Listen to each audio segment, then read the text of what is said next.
السلام عليكم أولاد خالتي المحترمين. قبل فترة إذا بتتذكروا عملت حلقة عن موضوع المعارضة المصرية في تركيا، وحكيت يومها إنه يمكن أن يطلب من معتز مطر إنه يوقف بث برنامجه أو حتى إنه يغادر تركيا كلياتها.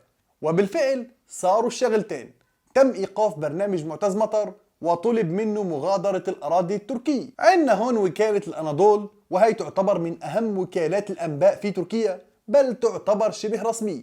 نزلت تغريدة على صفحتها الرسمية بتقول فيها: أشار مصدر مطلع لوكالة الأناضول أن مسؤولا تركيا رفيع المستوى طلب من المعارض المصري معتز مطر مغادرة الأراضي التركية خلال أسبوع. لكن قبل ما نفوت بتفاصيل هذا الشق من الحلقة اللي هو المغادرة من تركيا، خلونا نرجع شوي لورا شغلة يومين، لما طلع معتز مطر ووراه محمد ناصر، وكل واحد منهم حكى انه راح يوقف البرنامج تبعه على القناة اللي ببث منها من تركيا. ومثل ما بتعرفوا الموضوع مش جديد، من حوالي شهر تقريبا بدأت تظهر ملامح تقارب تركي مصري، وكان موضوع الإعلاميين المصريين المعارضين في تركيا على رأس الشروط تبعت نظام السيسي عشان يقبل انه يكون في مفاوضات مع الجانب التركي. طبعا معتز مطر ومحمد ناصر اعلنوا بكل وضوح وصراحة انهم داخلين بإجازة مفتوحة، وانه البرنامج اللي كل واحد فيهم عم بقدمه راح يتوقف. وهذا الكلام بحد ذاته بدل على انه الجرة انكسرت،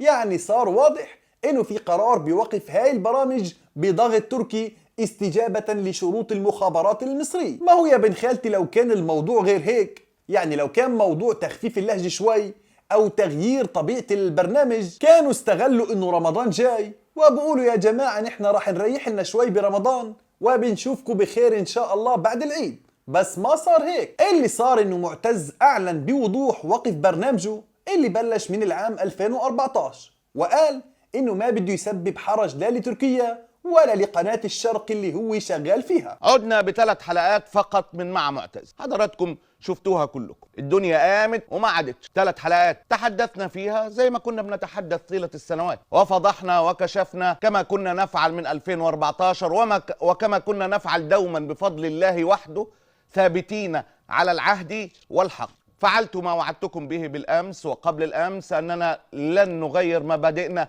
ولا صوتنا مهما كانت الضغوط. القصة باختصار: تركيا بتدور على حقوقها، وبسبب تلك الحقوق تركيا تتعرض للابتزاز للحصول عليها، ونحن من الأسباب الرئيسة في هذا الابتزاز. مطلبهم هو ده، لازم صوتنا يقف. ده عشان صوتنا يقف لأول مرة توقفوا عن حملات تشويه تركيا. موقفنا واضح وضوح شمس: هذا الانقلاب ومذابحه واختطافه لمصر بقوة السلاح ووأد حرية الناس وكل حاجة، وأهمها الكلام. ماذا سنفعل في مع معتز؟ إن إحنا من تلك اللحظة في أجازة مفتوحة عن بيتي، قناة الشرق. أجازة مفتوحة بالتأكيد لم أكن أتمناها بالمرة. أجازة لم يجبرنا عليها كائنا من كان، لا تركيا ولا قناة الشرق بطبيعة الحال، لكننا نرفع الحرج عن الجميع ولكي لا نكون سببا في مشاكل من أي نوع، لا لتركيا ولا قناة الشرق. هيك صار الكلام واضح وضوح الشمس. معتز قال انه داخل بإجازة مفتوحة ما كان بتمناها وما حدا جبره عليها، لكن تركيا تتعرض للابتزاز وكمان قناة الشرق عم تتعرض لضغوط. طيب هذا الحكي كله شو معناته؟ معناته ببساطة انه معتز ما عاد قادر يكمل مع قناة الشرق. هلأ صحيح هو نفى انه يكون تعرض لضغوط او انه تكون تركيا او قناة الشرق مارسوا عليه الضغط، بس الموضوع واضح، ومعتز رجل عاقل ومهذب ومش رح يسيء لا للبلد ولا للقناة اللي استضافوه من العام 2014. والنتيجة عزيزي المشاهد واحدة: مش رح يقدر يكمل، بل الظاهر مش رح يقدر يقعد أكثر من هيك داخل تركيا. بس هون عنا سؤال مهم جدا: هو معتز ليش رجع قدم 3 حلقات مثل ما قال؟ الكل بيعرف انه معتز طلع بالفترة اللي بلشت فيها المفاوضات بين تركيا ومصر وقال انه معه كورونا، واكد بوقتها انه راح يكمل على نفس المنوال، مع انه كان كلامه واضح انه الظروف كلياتها تغيرت، بدليل انه ردد مقطع من الآية القرآنية الكريمة اللي بتقول انه ارض الله واسعة، واللي انفهم منها انه عم بفكر يترك تركيا وينتقل على بلد تاني. وحدا قال بريطانيا وحدا قال كندا. بس فاجأ الجميع لما رجع قدم 3 حلقات من برنامجه كان فيهم مستوى الانتقاد للسيسي عالي جدا، وفيك تقول مستوى الانتقاد ما كان أقل من السابق. ومحمد ناصر أيضا عمل مثله على برنامجه في قناة مكملين. وهذا الموضوع خلى الناس تظن إنه المفاوضات بين تركيا ومصر فشلت، بدليل إنه بعد الهجوم على النظام السيسي مستمر، أو إنه القنوات الإعلامية قررت ما تخضع للضغط التركي وتكفي الهجوم تبعها. بس اللي اتضح فيما بعد إنه لا يا عمي، لا المفاوضات فشلت ولا القنوات قررت إنه ما تخضع للضغط، بل إنه معتز وناصر قرروا هن الاثنين إنه يستمروا بالهجوم الإعلامي. وهذا اللي وصلهم لهون على ما يبدو، إنه ما فيها القنوات تستمر معاهم، فقرروا الدخول في إجازة مفتوحة. طيب بس هون في أكثر من سؤال ممكن ينطرحوا. أول شيء، إنه شو يعني إجازة مفتوحة؟ وشو رح يعمل معتز وناصر بهاي الفترة؟ وتاني شيء، شو بالنسبة للفضائيات المعارضة مثل الشرق ومكملين وغيرها؟ هل قرروا يخضعوا للضغوط هن كمان؟ وشو بعود إلها لازمة هيك قنوات إذا بطلت تعارض؟ خلونا نحاول نجاوب على هاي الأسئلة. السؤال الأول، إنه شو يعني إجازة مفتوحة؟ ما هو استخدام كلمة إجازة مفتوحة يعني التوقف إلى أجل غير مسمى، يعني أنا معاكو ومش معاكو بنفس الوقت. لا معتز ولا ناصر أعلنوا إنه هني تركوا القنوات، وإجازة مفتوحة معناها إنه ممكن يرجعوا بس مش عارفين إمتى بالضبط. لكن بنفس الوقت معتز وناصر هن الاثنين حكيوا بأرض الله الواسعة مثل ما حكينا قبل شوي، يعني قالوا بوضوح إنه فكرة يتركوا تركيا وينتقلوا لبلد تاني مطروحة وواردة بأي وقت، واللي أكدتها مثل ما قلنا وكالة الأناضول.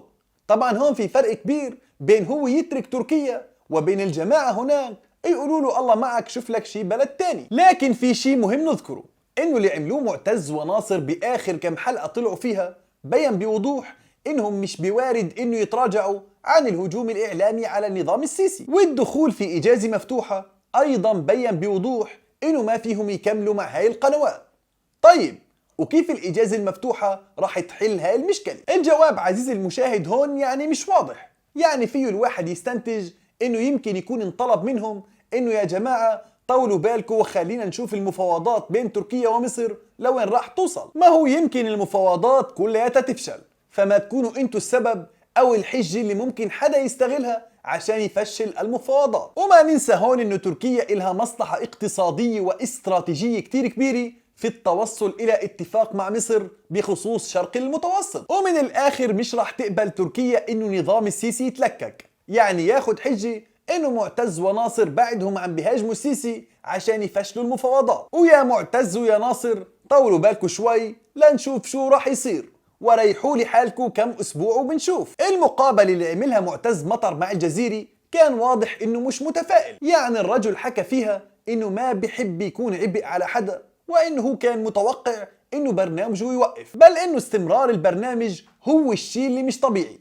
وكشف ايضا انه في 4 أنظمة عربية عم بتحارب برنامجه بدون ما يكشف اسماء، بس واضح انه كان عم بقصد مصر والامارات والسعودية، وما بعرف مين النظام الرابع، هل هي البحرين او ليبيا، مش عارف بالضبط. وكشف كمان انه النظام المصري قدم شكوى للاتراك بسبب انزعاجه من الحلقات ال3 الأخيرة اللي عملها قبل ما ياخد إجازة مفتوحة، واستهزأ من الإعلام المصري اللي اعتبر إنه توقيف برنامجه يعتبر نصر للدبلوماسية المصرية، إنه لك شو هالدبلوماسية الخايبة اللي جاي تنتصر على برنامج بدل ما تحقق شيء عليه القيمة. وقال إنه هاي الدبلوماسية مش عم تشتغل كرمال مصر وأهلها، بل عشان شخص واحد اسمه السيسي. بس النقطة الأهم اللي طرحها معتز هي إنه يمكن ينتقل برنامجه للسوشيال ميديا بدل الفضائيات. ولما انسأل إنه طيب مش يمكن تركيا تمارس عليك ضغط حتى إذا انتقلت للسوشيال ميديا، فقال الرجل بكل وضوح إنه خلونا ما نستبق الأحداث،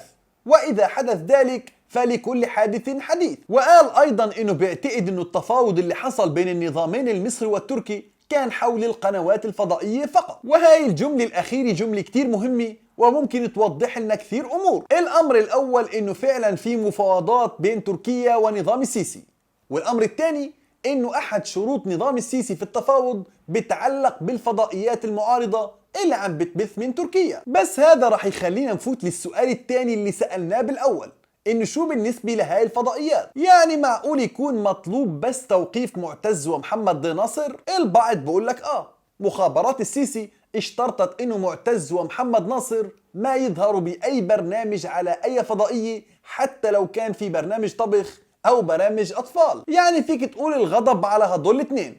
وطبعا واضح إنه مخابرات السيسي بدها تبعت رسالة لكل الإعلاميين المعارضين إنه شفتوا هي أنا قادرين نوصلكم ونوقف لكم برامجكم ونخرب بيتكم، عشان هيك الكل يخاف. بس شو بالنسبة لقنوات المعارضة وخصوصا الشرق، إنه شو مصيرها؟ أنا عم بسأل عن فضائية الشرق تحديدا، لأنه المشرف عليها هو رئيس المعارضة المصرية في الخارج أيمن نور. وإذا أيمن نور رضي إنه يوقف معتز مطر وبرنامجه أو يتم طرده، فشو الثمن اللي انوعد فيه؟ ما هو هون بنصير أمام سؤال محير، هل رئيس المعارضة المصرية في الخارج أقل معارضة لنظام السيسي من معتز؟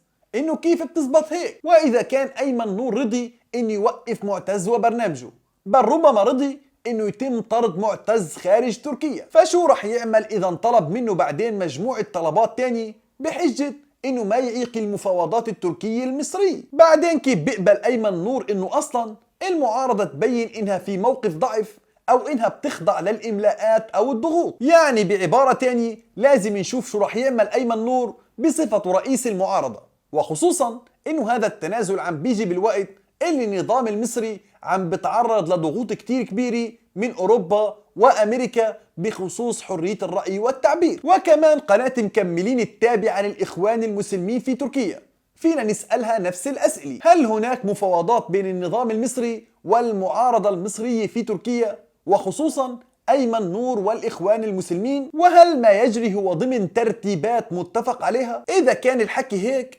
معناته معتز ومحمد ناصر طلعوا ثابتين على مواقفهم المبدئية أكثر بكثير من قنوات المعارضة اللي بيشتغلوا فيها. طبعا خلونا ما نتسرع بالاستنتاجات وننتظر شوي شو راح يصير. أما السؤال الثالث اللي هو شو ممكن معتز ومحمد ناصر يعملوا، فواضح قدامهم خيار من الاثنين، يا بيروحوا على السوشيال ميديا أو بيسافروا خارج تركيا وبيشتغلوا في فضائيات معارضة في الخارج. وهذا اللي واضح إنه ممكن يصير خلال الفترة القادمة إذا ربطناها مع كلام وكالة الأناضول اللي حكينا عنه. معتز أيضا لمح إنه ممكن يتجه على السوشيال ميديا بما إنه عنده جمهور واسع وقناته على اليوتيوب فيها حوالي 3 مليون متابع. بس هذا الخيار أيضا مش سهل، لأنه أكيد الشغل على الميديا راح يكون له ظروف مختلفة. صحيح إنه مجال الحرية راح يكون أوسع وبلا سقف تقريبا، خاصة إذا من كندا أو لندن، لكن بنفس الوقت السوشيال ميديا ما بتقبل حلقات كبيرة موسعة بشكل يومي، يعني يا دوب الحلقة تكون بين 10 و20 دقيقة. وكمان الفيديو تبع اليوتيوب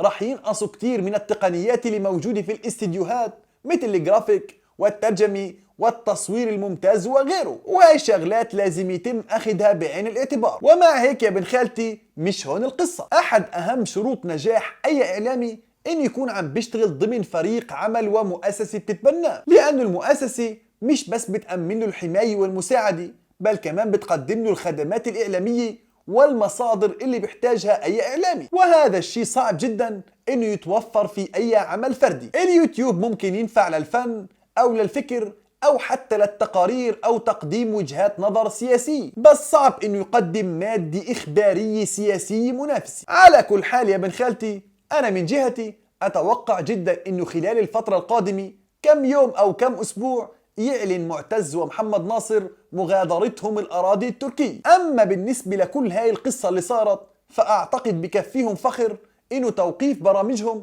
صارت شرط من شروط التفاوض بين دولتين مثل مصر وتركيا، وهذا إن دل على شيء فبدل على مدى تأثيرهم ونجاحهم الإعلامي. بس هيك، والسلام عليكم ورحمة الله تعالى وبركاته.